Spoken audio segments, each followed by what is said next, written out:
On the Record is coming to you live tonight from Dallas, Texas. And I sat down with former First Lady Laura Bush to ask her about the life and legacy of another First Lady, Nancy Reagan. Plus, Laura Bush's event tonight, International Women's Day, Voices of Hope at the Bush Center in Dallas. Mrs. Bush, it's lovely to be back at the library. Great. I'm so glad you're here. Welcome. It's a great library. It is beautiful. It is. It's terrific.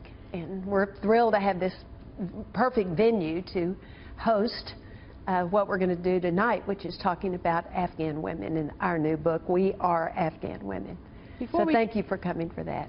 Before we get to that, obviously, a sad day for all of America, and I imagine in particular for you, having been a First Lady yourself, Nancy Reagan dying. That's right, and I had a real friendship with Nancy Reagan. I got to do a number of things with her, which I enjoyed. You know, it's sort of a unique club of First Ladies. We don't have many of them. That's right, and it is a unique club. And of course, I had a special advantage that nobody else had with my mother-in-law as a First Lady. But it is a unique club, and there are fewer of us now with Nancy gone. What do you think people will remember her for? Well, I think they'll remember her for how beautiful she is. She was so lovely looking, and then just how very, very devoted she was to Ronald Reagan, to her husband, and to our country.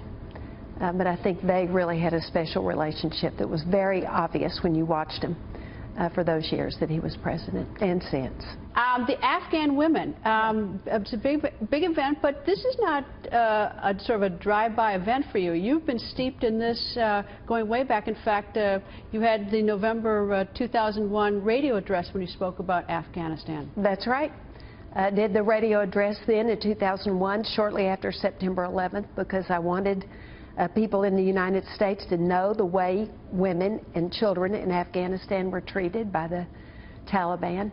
After September 11th, the spotlight turned on Afghanistan, and people, especially American women, were horrified by the way women were treated and left out.